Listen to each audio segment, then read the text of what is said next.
नमस्कार दोस्तों, के एग्ज़ाम फाइट में आपका स्वागत है। कैसे हैं आप सभी? उम्मीद है आप सभी सही होंगे और आपकी तैयारी अच्छी चल रही होगी। दोस्तों, आज हम इलेक्ट्रीशियन थ्योरी से कुछ महत्वपूर्ण प्रश्न लेकर आए हैं, जो कि ये प्रश्न आपके प्रीवियस ईयर एग्ज़ाम में पूछे गए प्रश्न होंगे। और मैं आपको ये बताना चाहता हूँ, अगर आपका कोई भी एग्ज़ाम हो, जैसे कि यूपी पीसीएल, टीजी2, बिहार पीसीएल, पंजाब पीसीएल और राजस्थान में टेक्निकल हेल्पर और इसरो, डीआरडीओ, सेल, इन सभी भर्तियों के लिए काफ़ी महत्वपूर्ण प्रश्न रखे गए हैं। चलिए, आपका ज़्यादा टाइम न लेते हुए इन प्रश्नों की शुरुआत करते हैं। उससे पहले आपसे रिक्वेस्ट है, अगर आप चैनल पर नए, चैनल को सब्सक्राइब कर लीजिए और अपने दोस्तों में शेयर कर दीजिए। वीडियो अच्छा लगे तो वीडियो को लाइक करना और अपने दोस्तों में शेयर करना। चलिए, अगर आप हमारी पिछली वीडियो देखना चाहते हैं तो अभी वीडियो के अंत में आपको प्लेलिस्ट का लिंक दिखेगा, आप उस पर क्लिक करके सारी वीडियो देख सकते हैं। चलिए, अर्धचालक की विशिष्ट चुंबकशीलता होती है। सही उत्तर शून्य। जैसे कि अर्धचालक की विशिष्ट चुंबकशीलता शून्य होती है। यह चुंबकीय प्रेरण और चुंबकीय क्षेत्र की तीव्रता के बीच मौजूद एक अनुपाती नियतांक होता है, जो कि यहाँ पर माइक्रो बराबर B/H होता है, जो कि हेनरी, इसका मात्रक हेनरी प्रति मीटर होता है। चलिए अगला प्रश्न। निम्नलिखित में से कौन से पदार्थ का तापमान गुणांक ऋणात्मक होता है? सही उत्तर कार्बन का। अर्धचालक तथा कुचालक पदार्थ का तापमान गुणांक ऋणात्मक होता है। यहाँ पर देखते हैं, जो कि दिया गया इस प्रकार, जैसे कि जिस पदार्थ का तापमान बढ़ाने पर उसका प्रतिरोध घटता है, उसका प्रतिरोध ताप गुणांक ऋणात्मक होता है। जैसे कि सिलिकॉन, जर्मेनियम, कार्बन, लकड़ी, प्लास्टिक इत्यादि, इनका जो है तापमान बढ़ाने पर इनका प्रतिरोध जो है घटता है। जिस पदार्थ का तापमान बढ़ाने पर प्रतिरोध बढ़ता है, उसका प्रतिरोध ताप गुणांक धनात्मक होता है, तथा ऐसा केवल चालक पदार्थों में होता है, जैसे कि चांदी, कॉपर, सोना, एल्युमिनियम आदि। अगला है, एक सुचालक की प्रतिरोधकता की इकाई डैश है। सही उत्तर ओम इंटू मीटर होती है। फार्मूला होता है R बराबर रो L/A, या प्रतिरोधकता यानी रो बराबर RA/L इस प्रकार निकाल सकते हैं। इसका जो मात्रक होता है ओम इंटू मीटर होता है। अगला है, अगला जो कि हमारा प्रश्न इस प्रकार दिया गया है, जैसे कि निम्नलिखित में से किस कुचालक पदार्थ का परावैद्युत सामर्थ्य उच्च है? सही उत्तर माइका का।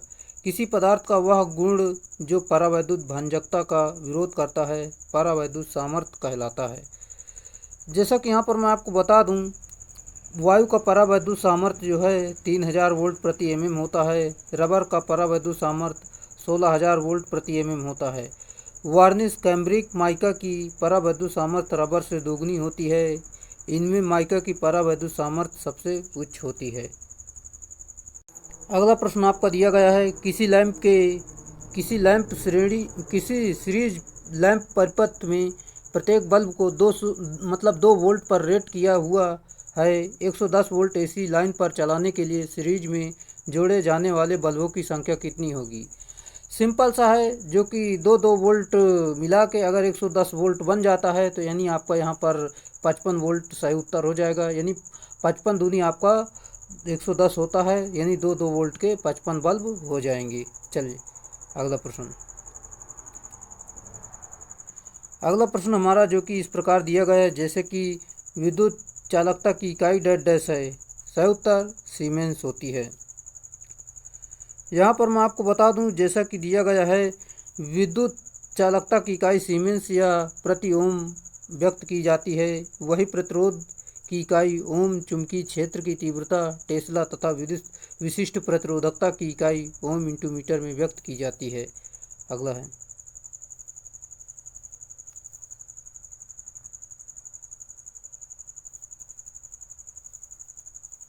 चालकता डैश का व्युत्क्रम होती है। सही उत्तर विशिष्ट प्रतिरोध का व्युत्क्रम होती है। चालकता विशिष्ट प्रतिरोध का व्युत्क्रम होता है। जिस प्रकार चालकता धारा प्रवाह में सुगमता प्रदान करती है, उसी प्रकार प्रतिरोध धारा में प्रवाह में बाधा उत्पन्न करती है। अगला है, प्रतिरोध का व्युत्क्रम क्या है? सही उत्तर कंडक्टेंस होता है। प्रतिरोध का व्युत्क्रम कंडक्टेंस होता है। इसका मात्रक जो है मेहो या साइमन होता है। चलिए यहाँ पर मैं आपको बता दूं जो कि फार्मूला होता है जो कि कंडक्टेंस यानी जी बराबर 1/r या आप जी बराबर r/z² बोल सकते हैं। जैसा कि कंडक्टेंस का मात्रक में हो, सब्सटेंस का मात्रक ओम, इम्पीडेंस का मात्रक ओम, रिएक्टेंस का मात्रक ओम होता है। चलिए अगले प्रश्न की तरफ चलते हैं। 12 वोल्ट 3 एम्पियर आवर विनिर्देश वाली बैटरी से 10 घंटे तक लगभग निकाली जाने वाली धारा डैश डैश है। चलिए यहाँ पर देखते हैं। जैसे कि धारा निकालनी है, धारा निकालने के लिए फार्मूला आपका होता है दक्षता बराबर एम्पियर इंटू घंटा होता है, यानी दक्षता बराबर एम्पियर इंटू घंटा होता है। जो कि यहाँ पर धारा निकालनी है तो क्षमता बटे समय हो जाएगा। क्षमता आपकी कितनी दी गई 3 घंटा, जो कि 10 दिया गया है। फार्मूले पर मान रख के कैलकुलेशन करेंगे तो आपका आ जाएगा ऑप्शन नंबर बी बिल्कुल सही उत्तर है। अगला है किसी सीसा अम्ल बैटरी में यानी लेड एसिड बैटरी में प्रति सेल निगेटिव प्लेटों की संख्या डैश डैश के बराबर होती है। सही उत्तर पॉजिटिव प्लेटों प्लस 1 होती है। यहाँ पर मैं आपको बता दूं जैसा कि दिया गया है किसी लेड एसिड बैटरी में प्रति सेल निगेटिव प्लेटों की संख्या धनात्मक प्लेटों की संख्या से 1 अधिक होती है। अगला है बैटरी का ट्रिकल चार्जिंग डैश डैश के द्वारा आवेशित होता है। सही उत्तर बहुत कम करंट में आवेशित होता है। बैटरी का ट्रिकल चार्जिंग बहुत कम धारा के द्वारा आवेशित होती है। सल्फेशन दोषयुक्त लेड एसिड बैटरी को पुनः चार्ज अवस्था में लाने के लिए निम्न विद्युत धारा दर यानी समान चार्जिंग दर का 2 से 3% पर चार्ज करना ट्रिकल चार्जिंग कहलाती है। इस विधि द्वारा किसी बैटरी को चार्ज करने में 1 सप्ताह या इससे भी अधिक समय लग सकता है। अगला है लेड एसिड यानी सीसा अम्ल वाली किसी बैटरी में इलेक्ट्रोलाइट डैश डैश होता है। सही उत्तर घुला सल्फ्यूरिक एसिड होता है। चलिए देखते हैं यहाँ पर जो कि लेड एसिड यानी सीसा अम्ल वाली किसी बैटरी में इलेक्ट्रोलाइट घुला सल्फ्यूरिक एसिड होता है। सेल में इलेक्ट्रोलाइट के द्वारा ही धारा का प्रवाह होता है। देखते हैं एक पूर्णतः आवेशित लेड एसिड बैटरी का विशिष्ट गुरुत्व होता है 1.280 होता है।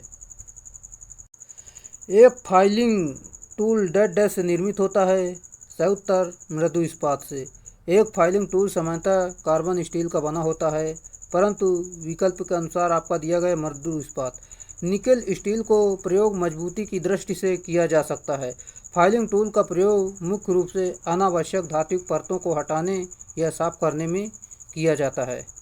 अगला प्रश्न सामान्यतः हैंड संचिका यानी फाइल डैश डैश सुंडाकार होती है। सही उत्तर चौड़ाई। सामान्यतः हैंड संचिका यानी फाइल जो है चौड़ाई में सुंडाकार यानी टेपर होती है। फाइल अर्थात रेती का कार्य अनावश्यक पदार्थों को प्रयुक्त धात्विक सतह से अलग करना होता है। फाइल का प्रयोग हम मैकेनिकल आधारित उद्योगों में प्रचुर मात्रा में देख सकते हैं। अगला प्रश्न नीचे दिए गए प्रकार नीचे जो उपकरण आपका दिया गया है बताना ये किसका है। सही उत्तर ये आपका तार विगलक है यानी वायर स्टीपर दिया गया है। चलिए ये आपका इंसुलेशन हटाने के काम में आता है। वायरों के रोधन यानी इंसुलेशन को समानता डैश डैश द्वारा हटाया जाता है। सही उत्तर तार स्टीपर यानी वायर स्टीपर द्वारा हटाया जाता है। अगला है जैसा कि देखते हैं एक केबल का स्ट्रिपिंग करते वक्त नाइफ ब्लेड को किस कोण यानी केबल के साथ रखना चाहिए। सही उत्तर जो कि 20 तथा 45 डिग्री के बीच रखना चाहिए। एक केबल का स्ट्रिपिंग करते वक्त नाइफ ब्लेड को 20 डिग्री तथा 45 डिग्री के बीच कोण पे रखना चाहिए, जिसे आम भाषा में वायर स्टीपर कहा जाता है। यह विद्युत कार द्वारा विद्युत शक्ति संयोजन के दौरान प्रयोग में लिया जाता है। अगला है एल्युमिनियम चालक पर सोल्डरिंग के रूप में लक्स को संयुक्त करने के लिए निम्नलिखित में से कौन से टूल का उपयोग मुश्किल होता है। सही उत्तर क्रिम्पिंग टूल का। पूरी जानकारी मैं आपको यहाँ पर बताना चाहता हूँ जो कि क्रिम्पिंग टूल इसका उपयोग एल्युमिनियम केबल सिरों पर संयोजक लग या टर्मिनल को बैठाने या दबाने के लिए किया जाता है, जो थोड़ा मुश्किल होता है। जैसा कि अगला प्रश्न जैवक्रिय तरंग का फॉर्म फैक्टर होता है। सही उत्तर 0.707 गुणे मैक्सिमम वैल्यू होता है बटे में आपका 0.3 0.637 गुणे मैक्सिमम वैल्यू होती है। ये आप जरूर याद रखें। जैसे कि साइनसॉइडल तरंग यानी साइन वेव तरंग का मतलब वेव का फॉर्म फैक्टर जो है 0.707 गुणे मैक्सिमम वैल्यू होता है, बटे में आपका 0.637 गुणे मैक्सिमम वैल्यू होता है, जो कि ज्या तरंग का फॉर्म फैक्टर ज्या तरंग के RMS वैल्यू तथा औसत मान अनुपात होता है। फॉर्म फैक्टर बराबर RMS वैल्यू बटे औसत मान होता है। इसे सॉल्व करेंगे तो आपका फॉर्म फैक्टर आ जाएगा 1.11 होता है फॉर्म फैक्टर। अगला प्रश्न, कैपेसिटर किसमें ऊर्जा रखता है? सही उत्तर विद्युत स्थैतिक क्षेत्र में ऊर्जा रखता है। कैपेसिटर यानी संधारित्र विद्युत स्थैतिक क्षेत्र में ऊर्जा रखता है। कैपेसिटर विद्युत ऊर्जा को एकत्रित करने वाला तथा आवश्यकता पड़ने पर उसे विसर्जित करने वाला एक यंत्र है। देखते हैं यहाँ पर जो कि संधारित्र यानी कैपेसिटर का उपयोग यह AC परिपथों का शक्ति यानी पावर फैक्टर बढ़ाने के काम में आता है। सिंगल फेज की मोटरें को स्वचालित करने के काम में आता है और छत के पंखों में इनका प्रयोग इसलिए किया जाता है, जैसे कि फैक्ट्रियों में इनका प्रयोग विद्युत भार का शक्ति गुणांक सुधारने के लिए किया जाता है। चलिए, एक विद्युत क्षेत्र में 6.75 माइक्रो कूलाम के आवेश पर 2.50 न्यूटन बल सक्रिय किया गया है, तो इस बिंदु पर विभव प्रवणता है। सही उत्तर 3.71 गुणे 10⁵ वोल्ट प्रति मीटर इसका सही उत्तर है। फ्लक्स सोल्डर किए जाने वाले क्षेत्र के ऑक्साइड को डैश डैश द्वारा सोल्डर के प्रवाह को डैश डैश। सही उत्तर जो कि हटा देता है, ऑक्साइड को हटा देता है और सोल्डर के प्रवाह को अनुमन्य करता है। यहाँ पर सोल्डरिंग क्रिया को सफलतापूर्वक संपन्न करने के लिए फ्लक्स नामक धात्विक मिश्रण प्रयोग किया जाता है। यह चूर्ण अथवा लेई के रूप में उपलब्ध होता है। अगला है, केबल के जोड़ लगाने आम बिजली प्रयोजनों, इलेक्ट्रॉनिक और रेडियो प्रयोजनों में फ्लक्स के रूप में निम्नलिखित पदार्थ का प्रयोग किया जाता है। सही उत्तर रेजिन का प्रयोग करते हैं।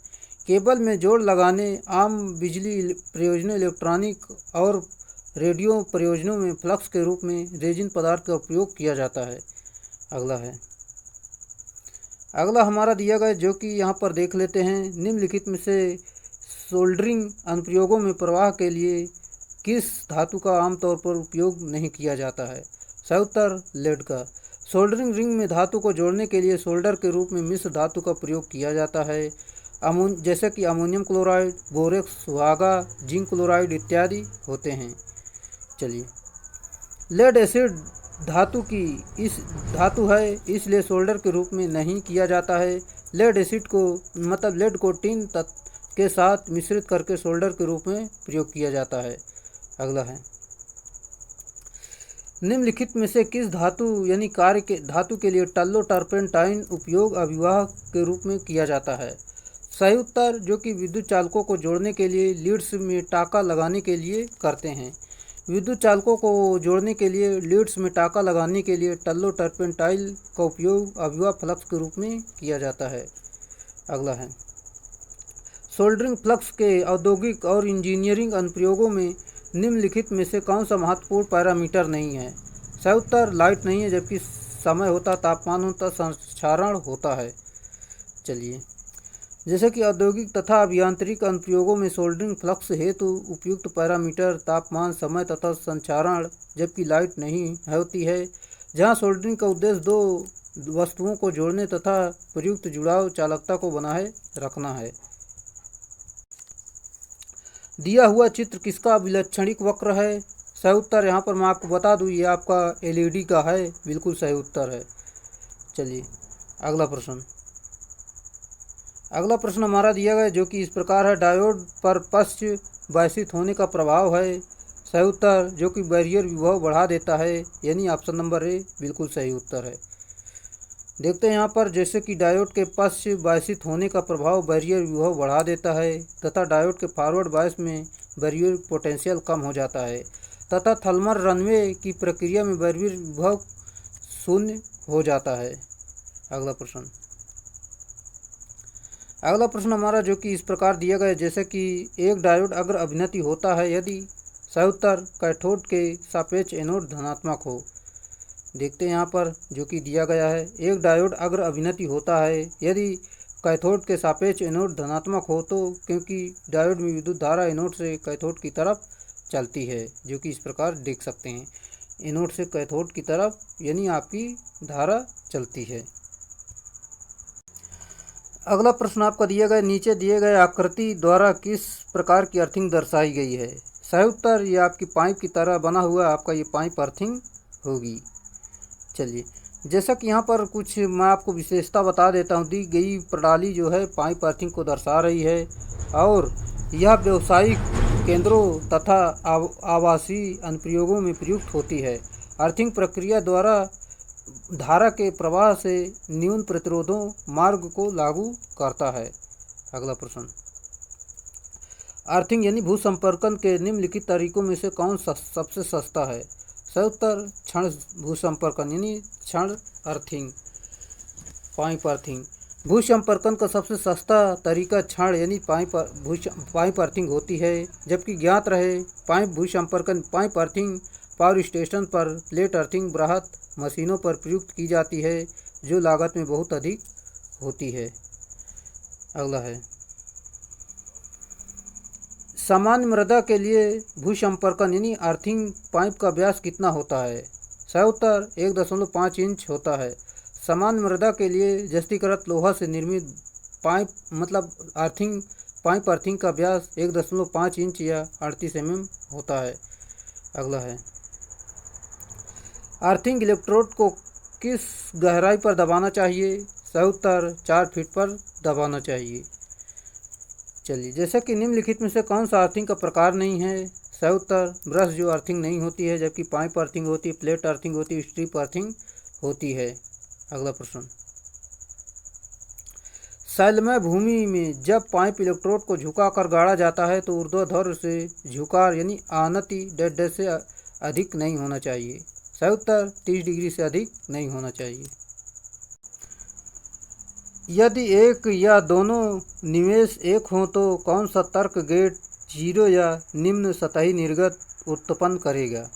सही उत्तर जो कि NOR गेट, ये आपका राइट आंसर है। चलिए देख लेते हैं, जैसा कि आपका दिया गया है, यदि एक या दोनों निवेश एक हों तो अथवा पूरक NOR गेट में यानी NOR गेट में जीरो निम्न सतही उत्पन्न करेगा, जो कि यहाँ पर देख सकते हैं, जो कि यहाँ पर दोनों एक दिया गया है तो यहाँ पर आपका जीरो आउटपुट में प्राप्त होगा। इनपुट में यहाँ दोनों जीरो दिए गए हैं तो आउटपुट में एक प्राप्त होगा। यहाँ पर जीरो एक देंगे तो जीरो प्राप्त होगा, एक जीरो देंगे तो जीरो प्राप्त होगा। इस प्रकार आप जान सकते हैं। अगला प्रश्न, अगला प्रश्न हमारा जो कि इस प्रकार दिया गया है, जैसे कि यहाँ पर आप समझ सकते हैं, जैसे कि निम्नलिखित में से किसमें सिर्फ एक इनपुट तथा एक आउटपुट होता है। सही उत्तर नॉट गेट में। नॉट गेट में जो है एक इनपुट और एक आउटपुट होता है। सिंबल आप जान सकते हैं, जो कि इस प्रकार दिया गया है। चलिए देखते हैं यहाँ पर, जैसे कि आपका दिया गया है 1110 का दशमलव समतुल्य होगा, यानी इसका जो है आपको दशमलव समतुल्य निकालना है। इस प्रकार यहाँ पर देख सकते हैं, यहाँ पर एक लिखेंगे, एक यहाँ पर ये फार्मूला तो आप देखा होगा, 2 की 2 की घाते 0, 2 की घाते 1, 2 की घाते 2, 2 की घाते 3, इनका आपस में मान लो इसमें गुणा करते चले जाएंगे जितनी भी संख्याएं हैं। फिर जिसके सामने जीरो होता है, मतलब जो जिसमें जीरो होता है वो कट जाता है, और जिसमें कुछ वैल्यू होती है वो आपका जुड़ जाता है, जो कोई जुड़ के यहाँ पर 14 आ रहा है। बिल्कुल सही उत्तर है। अगला प्रश्न, अगला प्रश्न जो कि हमारा इस प्रकार है, निम्नलिखित गेट्स में से कौन सा यूनिवर्सल गेट है। सही उत्तर जो कि NOR और NAND गेट जो है यूनिवर्सल गेट होते हैं। चलिए, NAND और NOR गेट मिलकर यूनिवर्सल बिल्डिंग ब्लॉक कहलाते हैं, यानी यूनिवर्सल गेट कहलाते हैं। NAND AND और NOT गेट के साथ कास्केट किया जाता है जब परिणामी NAND गेट प्राप्त होता है, और NOR गेट और OR नॉट गेट को कास्केट किया जाता है जब तब परिणामी NOR गेट प्राप्त होता है। इन दोनों गेट्स के यूनिवर्सल गेट्स इसलिए कहा जाता है क्योंकि इन दोनों गेट की सहायता से किसी भी प्रकार का गेट बनाया जा सकता है। जैसा कि स्विनबर्ग परीक्षण में DC मोटर को डेड डैश द्वारा संचालित किया जाता है। सही उत्तर नो लोड पर। स्विनबर्न परीक्षण में डीसी मोटर को नो लोड पर संचालित किया जाता है या शंट और कंपाउंड मोटर में नो लोड हानियों का यानी कोर लॉसेस पता लगाने के लिए किया जाता है। स्विनबर्न टेस्ट जो है नो लोड पर करते हैं। अगला है, एक डीसी सीरीज मोटर की दक्षता निर्धारित करने के लिए स्विनबर्न परीक्षण विधि का उपयोग नहीं किया जा सकता क्योंकि सही उत्तर आपका है बिना लोड पर सीरीज मोटर चलाने की सलाह नहीं दी जाती है। चलिए, जैसा कि एक डीसी सीरीज मोटर की दक्षता निम्न निर्धारित करने के लिए स्विनबर्न विधि का उपयोग नहीं किया जा सकता क्योंकि बिना लोड पर सीरीज मोटर चलाने की सलाह नहीं दी जाती है क्योंकि इस स्थिति में गति अनंत हो जाती है। अगला प्रश्न, हम डीसी सीरीज मोटर पर स्विनबर्न परीक्षण क्यों नहीं करते हैं? सही उत्तर, नो लोड पर आर्मेचर करंट को कम करने के लिए कम होता है इसलिए इसका नहीं करते हैं। जैसा कि उच्च शक्ति अवयव के कारण होता है और यहाँ पर ये सभी जानकारी देख सकते हैं। जैसा कि यहाँ पर मैं व्याख्या के माध्यम से आपको समझा दूँ, स्विनबर्न परीक्षण नो लोड पर किया जाता है परंतु डीसी सीरीज मोटर की चाल नो लोड पर असामान्य रूप से उच्च होती है, अतः यह परीक्षण डीसी सीरीज पर मोटर पर नहीं किया जाता है। अगला इस प्रकार है, ब्रेकिंग सिस्टम का नाम बताएं जिसमें आपूर्ति के टर्मिनल को उल्टा कर दिया जाता है ताकि जनरेटर टार्क उलट जाए और मोटर समान घुमावों का प्रतिरोध करे। सही उत्तर, प्लगिंग टाइप ब्रेकिंग। इस विधि में मोटर की आपूर्ति टर्मिनल को उल्टा कर दिया जाता है जिससे यह विपरीत दिशा में बलाघूर्ण उत्पन्न करता है और मोटर सामान्य घुमाव का विरोध करती है। अगला है, डीसी मशीन के ब्रेक टेस्ट में आउटपुट टॉर्क इस प्रकार दिया जाता है। सही उत्तर, 9.81 S1 - S2 गुणे R इसका सही उत्तर है। चलिए, अगला प्रश्न आपका दिया गया इस प्रकार है, जैसे कि डीसी मशीन पर प्रत्यक्ष परीक्षण का उदाहरण क्या है? सही उत्तर, जो कि ब्रेक टेस्ट होता है। अगला प्रश्न आपका दिया गया, किसी डीसी जनरेटर में मेन पोल की तुलना में इंटरपोल की पोलरिटी होती है। सही उत्तर यहाँ पर मैं आपको बता दूं, जैसा कि दिया गया है, इसके आगे घूर्णन की दिशा में अगले मेन पोल की ध्रुवता के समान होती है। चलिए, व्याख्या के माध्यम से पूरी जानकारी देखते हैं जो कि इस प्रकार दी गई है। जैसे कि यहाँ पर मैं आपको बता दूं, किसी डीसी जनरेटर में मुख्य पोल की तुलना में इंटरपोल की ध्रुवता गति के दिशा में आगे मुख्य पोल के समान होती है। इंटरपोल का प्रयोग आर्मेचर प्रतिक्रिया को कम करने के लिए किया जाता है। जनरेटर में प्रयोग किए जाने वाले इंटरपोल पर वाइंडिंग कम टर्न की होती है। अगला प्रश्न जो कि यहाँ पर आप देख सकते हैं, जैसे कि आपका दिया गया है, 0.75 मीटर लंबा एक मोटा आर्मेचर कंडक्टर 4 वेबर प्रति मीटर स्क्वायर वाले एक फ्लक्स डेंसिटी के संपर्क में आता है तो कंडक्टर पर लगने वाले बल की गणना करें जब आर्मेचर इलेक्ट्रिक करंट 5 एम्पियर होता है। चलिए इसे सॉल्व करते हैं, जो कि यहाँ पर दिया गया है। फार्मूला होता है F बराबर BIL sin थीटा होता है। जैसा कि फार्मूले पर मान रखेंगे, L बराबर आपका दिया गया 0.75, B बराबर दिया गया 4 वेबर प्रति मीटर स्क्वायर और धारा दी गई आपको 5 एम्पियर। फार्मूले पर मान रखेंगे, कैलकुलेशन करेंगे, आपका 15 न्यूटन इसका सही उत्तर होगा, जो कि ऑप्शन नंबर सी बिल्कुल राइट आंसर है। चलिए देख सकते हैं आप। अगला क्वेश्चन आपका थोड़ा ब्लर दिखाई दे रहा है, जो कि आप मैनेज कर लेंगे। जैसे कि टर्बो अल्टरनेटर्स को डेड डैश व्यास और डेड डैश अच्छी लंबाई द्वारा वर्गीकृत किया जाता है। टर्बो अल्टरनेटर जो होते हैं इनके छोटे व्यास होते हैं और जो है अच्छी लंबाई इनकी जो है बड़ी होती है, यानी ऑप्शन नंबर डी इसका सही उत्तर है। देखते हैं, जो कि इस प्रकार दिया गया, टर्बो अल्टरनेटर को छोटे व्यास और बड़े अच्छी लंबाई द्वारा वर्गीकृत किया जाता है। टर्बो जनरेटर वास्तविक रूप से तेज गति वाली मशीन होती है, जिसके लिए पोल्स की संख्या कम होती है, क्योंकि फार्मूला आपका होता है सिंक्रोनस स्पीड बराबर 120 F/P होता है। चलिए, उच्च आवृत्ति पर एयरक्राफ्ट अल्टरनेटर डेड डैश को अल्टरनेटर का उपयोग किया जाता है। सही उत्तर, आमाप में कमी करने के लिए किया जाता है। देखते हैं यहाँ पर, जो कि दिया गया है, एक अल्टरनेटर में एक बड़ा AC जनरेटर होता है जो यांत्रिक ऊर्जा को विद्युत ऊर्जा में बदलता है। भारत में व्याप्त आवृत्ति का मान 50 हर्ट्ज होता है। चलिए, निम्नलिखित में से कौन सा एक अल्टरनेटर का प्रकार है? सही उत्तर ब्रूसलेस जो है एक अल्टरनेटर का प्रकार है। चलिए देखते हैं अगला प्रश्न हमारा दिया गया, जो कि इस प्रकार दिया गया, जैसा कि यहाँ पर मैं आपको बता दूं, दो अल्टरनेटर को एक सर्किट में समानांतर में जोड़ा जाना चाहिए जब क्या होता है। सही उत्तर आपका हो जाएगा, जो कि यहाँ पर मैं आपको बता दूं, जैसा कि लोड सर्किट की पावर डिमांड सिंगल अल्टरनेटर के पावर आउटपुट से ज़्यादा होती है। बिल्कुल राइट आंसर है। चलिए व्याख्या बता दूं आपको, जो कि इस प्रकार दी गई है, जैसा कि दो अल्टरनेटर को एक सर्किट में समांतर में जोड़ा जाना चाहिए जब लोड सर्किट की power demand single alternator power output से ज़्यादा होती है। चलिए, किसी सिंक्रोनस जनरेटर में पांचवा हार्मोनिक वोल्टेज हटाने के लिए कॉइल में कितने डिग्री का शॉर्ट पिच होना चाहिए। सही उत्तर जो कि 36 डिग्री इलेक्ट्रिकल का होना चाहिए, जो कि पांचवा हार्मोन आप यहाँ पर देख सकते हैं, इस प्रकार हटा लेंगे जैसे कि आपका पांचवा हार्मोनिक गुणे विस्थापन होता है, जो कि 180 के बराबर होता है। यहाँ पर 5 से भाग देंगे 80 में, आपका 36 निकल कर आ जाएगा। अगला प्रश्न हमारा दिया गया है, संयुक्त पद यानी आपका कंपाउंड डीसी मोटर के घूर्णन की दिशा निम्नलिखित को आपस में बदल करके प्रभावी ढंग से विपरीत की जा सकती है। सही उत्तर आपका हो जाएगा, जैसा कि यहाँ पर मैं आपको बता दूं, ऑप्शन नंबर सी, जो कि आर्मेचर कनेक्शंस को बदल कर की जा सकती है। देखते हैं यहाँ पर पूरी जानकारी, जो कि इस प्रकार दी गई है, जैसे कि कंपाउंड डीसी मोटर के घूर्णन की दिशा आर्मेचर कनेक्शन को आपस में अदला बदली करके प्रभावी ढंग से विपरीत की जा सकती है। अगला है, डीसी मोटर को निम्नलिखित द्वारा सरलता से पहचाना जा सकता है। सही उत्तर कम्यूटेटर द्वारा पहचानते हैं।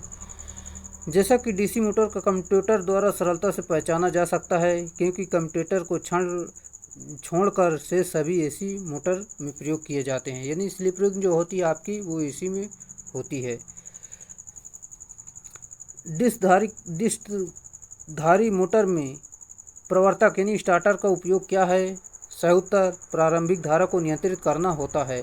डिस्कधारी मोटर में प्रत्यावर्तक का उद्देश्य प्रारंभिक धारा को नियंत्रित करना होता है।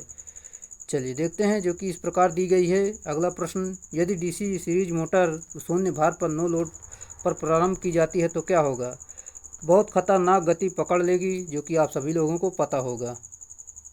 अगला हमारा प्रश्न दिया गया, जो कि ट्रांसफार्मर में निम्नलिखित हानियों में से किसे परिवर्ती हानियों के रूप में जाना जाता है। सही उत्तर ताम्र हानि।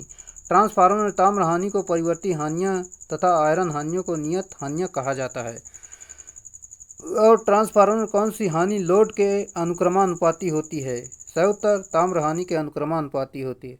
ट्रांसफार्मर में ताम्र हानि लोड के वर्ग के अनुक्रमानुपाती होती है, अर्थात लोड के बढ़ने या घटने पर इस हानि का मान परिवर्तित होता है। अगला प्रश्न, ट्रांसफार्मर तेल को स्फुटन परीक्षण द्वारा क्या ज्ञात किया जाता है। सही उत्तर नमी ज्ञात की जाती है। ट्रांसफार्मर तेल के स्फुटन परीक्षण द्वारा नमी ज्ञात करने के लिए किया जाता है। इसके अतिरिक्त नमी ज्ञात को दूर करने के लिए ब्रीदर का प्रयोग किया जाता है, जिसमें सिलिका जेल यानी सिलिका नामक एक जेली होती है, जो नमी रहित अवस्था में नमी किंतु नमी अवशोषण के बाद गुलाबी रंग की बदल जाती है। अगला है,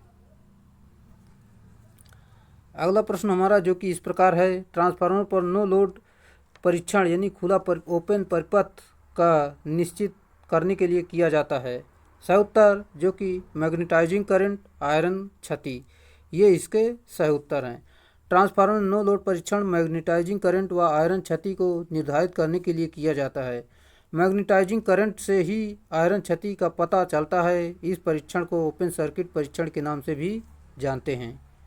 अगला है, परिणामी ट्रांसफार्मर पर लघु परिपथन यानी शॉर्ट सर्किट परीक्षण के दौरान कौन सी हानि नगण्य होती है क्योंकि। सही उत्तर प्राथमिक पक्ष पर आरोपित वोल्टेज निम्न होता है, बिल्कुल सही उत्तर है। ट्रांसफार्मर में लघु परिपथ परीक्षण कॉपर हानियों को ज्ञात करने के लिए किया जाता है। इसमें प्राथमिक पक्ष पर आरोपित वोल्टेज निम्न होते हैं, इसलिए इसमें कोर या लव हानियाँ निम्न होती हैं। आयरन लॉस को स्थिर लॉस भी कहा जाता है। अगला प्रश्न हमारा दिया गया है, जैसा कि एक ट्रांसफार्मर माध्यमिक यानी द्वितीयक शिखर मान 0.1 वेबर की एक ज्यावक्रीय फ्लक्स से जुड़ा होता है। यदि द्वितीयक में घुमाव की संख्या 10 है तो द्वितीयक में प्रेरित विद्युत वाहक बल आरएमएस मान का परिकलन कीजिए, सप्लाई आवृत्ति 50 हर्ट्ज है। चलिए सॉल्व करते हैं, जो कि यहाँ पर मैं आपको बता दूं, आपकी जो फ्लक्स जो दिया गया है 1.01 वेबर, और जो आपका घुमाव की संख्या यानी टर्न की संख्या 10 दी गई है, और फ्रिक्वेंसी आपकी 50 दी गई है। फार्मूला होता है जो कि विद्युत वाहक बल बराबर 4.44 फाई यानी फ्लक्स गुणे लपेटों की संख्या इंटू फ्रीक्वेंसी। पूरा मान रखेंगे, सॉल्यूशन करेंगे, कैलकुलेशन करेंगे तो आपका पूरा निकल कर आ जाएगा 222 वोल्ट, बिल्कुल सही उत्तर निकल कर आ जाएगा, जो कि इस प्रकार आप फिर से देख सकते हैं। अगला हमारा प्रश्न दिया गया है, जैसा कि वितरण ट्रांसफार्मर में डेड डैश अधिकतम दक्षता होती है। सही उत्तर 50% लोड पर अधिकतम दक्षता वितरण ट्रांसफार्मर में होती है। चलिए यहाँ पर मैं आपको बताना चाहता हूँ, जैसे कि वितरण ट्रांसफार्मर में अधिकतम दक्षता 50% लोड पर प्राप्त होती है। वितरण ट्रांसफार्मर का डिजाइन इस प्रकार से किया जाता है कि 50% लोड ताम्र हानि लव हानि के बराबर होती है, जबकि संचरण ट्रांसफार्मर की अधिकतम दक्षता लगभग पूर्ण लोड पर प्राप्त होती है। अगला है, ट्रांसफार्मर की स्कॉट संबंधक को डेड डैश भी कहा जाता है। सही उत्तर टीटी संयोजन कहते हैं।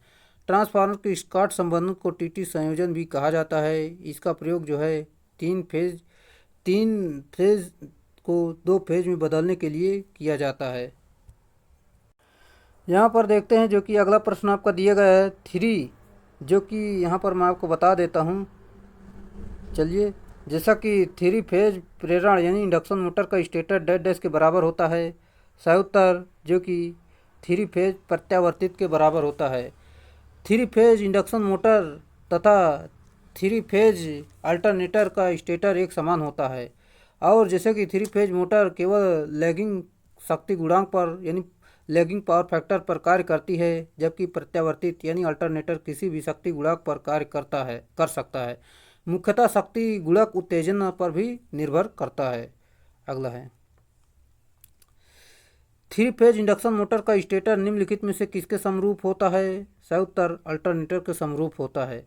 3 फेज इंडक्शन मोटर का स्टेटर अल्टरनेटर के समान होता है। यह सिलिकॉन इस्पात का बना होता है। इसे वाइंडिंग लेमिनेटेड क्रोड पर स्थापित की जाती है, जिस पर वाइंडिंग सहित क्रोड को कस दिया जाता है। अगला है, इंडक्शन मोटर के संदर्भ में डेड डैश 3 फेज वाइंडिंग का वहन करता है, और इसे 3 फेज आपूर्ति से विद्युत आपूर्ति की जाती है। सही उत्तर स्टेटर इसका राइट आंसर है। यहाँ पर देखते हैं, इंडक्शन मोटर के संदर्भ में स्टेटर 3 फेज वाइंडिंग का वहन करता है, और इसे 3 फेज विद्युत आपूर्ति की जाती है। इंडक्शन मोटर घुमाव वास्तव में स्लिप के आधार पर होता है। यह स्लिप का मान स्टेटर चुंबकीय क्षेत्र तथा रोटर के मध्य का अंतर होता है। अगला है, 3 फेज इंडक्शन मोटर की संतुलित 3 फेज कुंडली के माध्यम से प्रवाहित होने वाली 3 फेज सममितीय विद्युत धारा द्वारा उत्पन्न क्षेत्र निम्नलिखित में से किस प्रकार का होता है। सही उत्तर स्थिर परिमाण के साथ स्थान में घूर्णनशील होता है। चलिए देखते हैं, जो कि एक 3 फेज इंडक्शन मोटर की संतुलित 3 फेज कुंडली के माध्यम से प्रवाहित होने वाली 3 फेज सममितीय विद्युत धारा द्वारा उत्पन्न क्षेत्र स्थिर परिमाण के स्थान पर घूर्णनशील होते हैं। अगला है, किसी 3 phase induction motor squirrel cage rotor में डेड डैश है। सही उत्तर चालन पदार्थ के ठोस दंड रोटर के खांचों में स्थापित किए जाते हैं, और प्रत्येक अंत्य वालियों के माध्यम से शॉर्ट सर्किट किए जाते हैं। किसी 3 phase induction motor squirrel cage rotor चालन पदार्थ के ठोस दंड के रोटर खांचों में स्थापित किए जाते हैं, और प्रत्येक अंत वलियों के माध्यम से शॉर्ट किए जाते हैं। दोस्तों, अगर आपको वीडियो पसंद आ रहा है तो वीडियो को लाइक कर दें, और वीडियो पे आया करें तो वीडियो को पूरा ज़रूर देखा करें, ताकि आपका पूरा कॉन्सेप्ट यहीं पर क्लियर हो जाए और आप अच्छी से तैयारी कर सकते हैं। यहाँ पर मैं आपको बताना चाहता हूँ, आपका कोई भी एग्ज़ाम हो जो कि इलेक्ट्रिशियन से संबंधित, आप इस सीरीज को फॉलो करते हैं तो आपका एक भी प्रश्न बाहर नहीं जाएगा। और आप हमारी पिछली वीडियो देखना चाहते हैं तो अभी मैं वीडियो के अंत में प्लेलिस्ट का लिंक जोड़ रहा हूँ, आप उस पर क्लिक करके आसानी से पूरी वीडियो देख सकते हैं, जो कि आपके लिए काफ़ी हेल्पफुल होंगी। चलिए, और दोस्तों प्लीज़ एक लाइक ज़रूर कर दीजिए और दोस्तों में शेयर कर दीजिए। शंट फील्ड प्रतिरोध के मापन के लिए सबसे उपयुक्त मीटर कौन सा है। सही उत्तर ओम मीटर। एमीटर से धारा मापन किया जाता है। ओम मीटर शंट फील्ड प्रतिरोध का मापन किया जाता है। इंसुलेशन टेस्टर अर्थ प्रतिरोध का मापन किया जाता है। मेगर से किसी भी संस्थापन और विद्युत मोटरों आदि का प्रतिरोध मापा जाता है। अगला जो कि आपका इस प्रकार दिया गया है, जैसे कि यहाँ पर देखते हैं, पैनल प्रकार के डिजिटल एसी वोल्ट मीटर के लिए जरूरी सहायक विद्युत आपूर्ति डेड डैश द्वारा प्रदान की जाती है। सही उत्तर AC supply means dead dash द्वारा, मतलब विद्युत आपूर्ति एसी द्वारा प्रदान की जाती है। चलिए देख लेते हैं पूरी जानकारी इसे। पैनल प्रकार के डिजिटल एसी वोल्ट मीटर के लिए जरूरी सहायक विद्युत आपूर्ति है। Auxiliary power supply AC supply mains द्वारा प्रदान की जाती है। वोल्ट मीटर एक वोल्टता मापने का उपयंत्र है जिसका प्रतिरोध अति उच्च होता है, इसलिए इसे विद्युत यानी सप्लाई लोड कंपोनेंट आदि के क्रॉस संयोजित किया जाता है ताकि वह संपूर्ण वोल्टता माप सके। अगला है, टोंग टेस्टर को एक ऐसे उपकरण के रूप में परिभाषित किया जा सकता है जिसमें डेड डैश होता है। सही उत्तर एमीटर के साथ धारा ट्रांसफार्मर होता है। चलिए यहाँ पर पूरी मैं आपको जानकारी बता दूं जो कि दिया गया है। टोंग टेस्टर को एक ऐसे उपकरण के रूप में परिभाषित किया जाता है जिसमें एमीटर के साथ धारा ट्रांसफार्मर होता है। देखते हैं यहाँ पर जो कि इनमें से कौन सा 3 फेज इंडक्शन मोटर में सिंगल फेज के प्रभाव को परिभाषित नहीं कर रहा है। सही उत्तर मोटर चालू स्थिति में नहीं चलेगी। 3 फेज इंडक्शन मोटर एक पश्चिगामी शक्ति गुणक यानी पश्चिगामी शक्ति गुणक वाली मोटर होती है। साथ ही इसमें बंद यानी स्टॉप स्थिति में चालू नहीं किया जा सकता है। इसके अतिरिक्त ताप यानी हीटिंग को बढ़ा नहीं सकते हैं तथा औसत धारा की तुलना में मोटर धारा 2.5 गुना बढ़ रही है, जो कि इस प्रकार जान सकते हैं। अगला प्रश्न हमारा दिया गया जो कि इस प्रकार है। एक AC squirrel cage induction motor धीमी गति से चल रही थी और सामान्य लोड ले जाने में असमर्थ थी। जब मोटर रुकी तो फिर स्टार्ट ना हो सकी। इस परिस्थिति में क्या कारण है? सही उत्तर फेज एक मतलब सप्लाई एक फेज में की है, जो कि इस प्रकार जान सकते हैं। मतलब सप्लाई एक फेज की है। एक स्क्वायरल केज इंडक्शन मोटर को सिंगल फेज सप्लाई पर धीमी गति से चलेगी एवं सामान्य लोड पर ले जाने में असमर्थ हो जाती है तथा मोटर को एक बार बंद होने पर पश्चात मोटर स्टार्ट नहीं होती है। अगला है, निम्नलिखित में से कौन सा एप्लीकेशन एसी मोटर की अपेक्षा डीसी मोटर पसंद की जाती है? सही उत्तर वेरिएबल स्पीड ऑपरेशन के लिए। एसी मोटर की अपेक्षा DC motor variable speed operation पसंद की जाती है क्योंकि वोल्टेज का नियंत्रण डीसी मशीन में फेज नहीं होने के कारण नियंत्रण आसानी से होता है। अगला है, कोई बहुफेज इंडक्शन मोटर को 3 फेज RYB सप्लाई से जोड़ा जाता है तो मोटर की घूर्णन की दिशा को डेड डैश परस्पर बदला जा सकता है। सही उत्तर कोई भी 2 फेज इसका सही उत्तर है। यदि बहुफेज इंडक्शन मोटर को 3 फेज सप्लाई से जोड़ा जाता है तो मोटर की घूर्णन की दिशा में कोई भी फेज परिवर्तन से बदला जा सकता है। अगला है, मोटर डेड डैश मोटर की लोडिंग पर निर्भर करता है। सही उत्तर शक्ति गुणक यानी पावर फैक्टर पर निर्भर करता है। मोटर का शक्ति गुणांक मोटर की लोडिंग पर निर्भर करता है। कितनी क्षमता पर मोटर कार्य कर सकती है उसका शक्ति गुणांक होता है।